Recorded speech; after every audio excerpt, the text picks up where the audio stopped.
آپ صلی اللہ علیہ وسلم کی حدیث ہے جس کا مفہوم ہے کہ تمام ثواب کے جتنے بھی کام آپ نے سب چیزیں مطلب جتنے بھی کام آپ نے کیے اس کا سارا دار و دمار نیت پر ٹکا ہوا ہے۔ جو آدمی جس چیز کے لیے نیت کے ساتھ کام کرتا ہے اسی کے حساب سے اس کو پھل ملتا ہے۔ اب جس آدمی نے دنیا کمانے یا کسی عورت کسی لڑکی سے شادی کرنے کے لیے ہجرت کی یا اپنے وطن کو چھوڑا تو اس نے اسی کو اس کا ثواب ملے گا، مطلب اسی کی نیت کری اس نے تو اسی کے لیے اس کا ثواب ملے گا۔ تو اس حدیث سے یہ چاہا جا رہا ہے کہ ہم جو بھی کام کریں نیک عمل کریں گے اس پہ دیکھنا ہمیں یہ ہے کہ ہماری نیت کیا ہے۔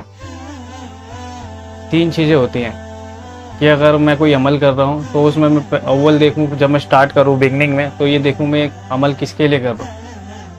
اور جب وہ مڈ میں ہو کام تب بھی میں دیکھوں یہ عمل کس کے لیے کر رہا ہوں، اور جب وہ کام ختم ہونے پہ ہو اینڈنگ میں ہو تب بھی میں یہ دیکھوں یہ عمل میں کس کے لیے کیا ہے۔ یہ میں نے دنیا والوں کو خوش کرنے کے لیے، اپنے ماں باپ کو خوش کرنے کے لیے، یا پھر اپنی بیوی کو خوش کرنے کے لیے، اپنی گرل فرینڈ کو خوش کرنے کے لیے کیا ہے،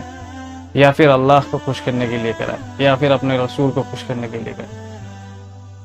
جیسی جس کی نیت ہوگی ویسے اس کے فیصلے کیے جائیں گے۔ بتایا کہ اگر ذرہ برابر بھی کسی نے صدقہ کیا، کھجور کی گٹلی کے برابر بھی صدقہ کیا، اور اس میں نیت یہ ہے اللہ تعالیٰ کی رضا کے لیے کیا،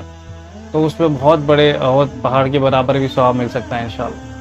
اور لیکن احد کے پہاڑ کے برابر سونا بھی صدقہ کر دیا اس نے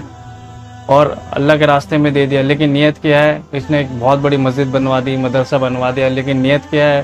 کہ میرے لوگ جو آس پاس کے لوگ ہیں، رشتہ دار ہیں، پڑوس والے ہیں، محلے والے ہیں، پورے دیش والے ہیں، میری تعریف کریں گے کہ بھائی وسیم بھائی نے مسجد بنوائی، وسیم بھائی نے مدرسہ بنوایا یا اتنا پیسہ ڈونیٹ کرا، تو اس پہ کیا ہوگا، وہ دنیا والوں کے لیے ہو گیا تو اس پہ کچھ نہیں ملے گا۔ یہ بھی ہو سکتا ہے کہ اس پہ گناہ ملے، کیونکہ وہ اللہ کی رضا کے لیے نہ کر کے ہم نے دنیا والوں کو خوش کرنے کے لیے، اپنے محلے والوں کو خوش کرنے کے لیے کیا۔ تو دیکھو بھائی اس ٹاپک سے یہی چاہا جا رہا ہے کہ ہماری نیتیں درست ہو۔ ہم قرآن شریف پڑھ رہے ہیں، ہم نمازیں پڑھ رہے ہیں، ہم نیک اعمال کر رہے ہیں، ڈونیشن کر رہے ہیں، صدقہ کر رہے ہیں، زکوٰۃ دے رہے ہیں، حج کر رہے ہیں،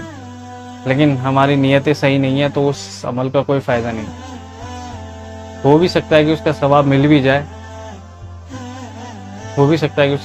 بھی جائے، لیکن اگر نیت ٹھیک نہیں ہوگی تو اس کو کچھ نہیں ملے گا، اس پہ الٹا گناہ بھی چڑھ سکتا ہے۔ تو ہماری نیتیں ٹھیک ہوں۔ ہم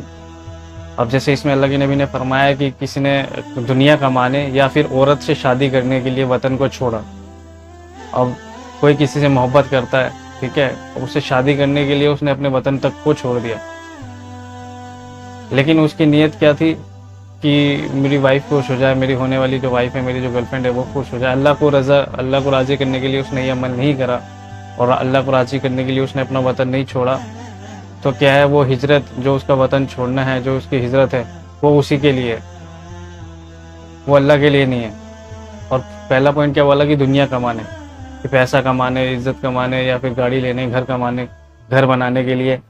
اس کی نیت یہ ہے کہ بھئی لوگ میرے کو کہیں گے کہ دیکھو وسیم بھائی تو اتنے مالدار ہو گئے ہیں، اتنے شہرت والے ہیں، اتنی عزت والے ہیں، اتنے پیسے والے،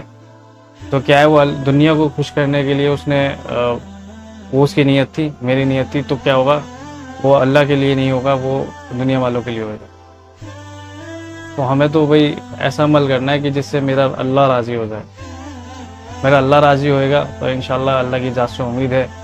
کہ دنیا میں بھی کامیابی ملے گی انشاءاللہ، اور آخرت میں بھی کامیابی ملے گی۔ یہی ہے اخلاص نیت، جسے ہم نیت بولتے ہیں۔ ہماری اخلاص ہی مطلب یہ ہوتا ہے کہ اللہ کی رضا کے لیے۔ اخلاص نیت سے چاہا یہی جا رہا ہے کہ ہم جو بھی نیک اعمال کریں، چھوٹا سے چھوٹا عمل کریں، اللہ کی رضا کے لیے کریں۔ اور اس میں اگر ذرہ برابر بھی دکھاوا آ گیا، ذرہ برابر بھی بڑائی یا نام آ گیا تو کیا ہوگا، وہ رد ہوگا اور ہمارے نیک اعمال جو ہے کاؤنٹ نہیں ہوئیں گے، الٹا گناہ میں بھی شامل ہو سکتے ہیں۔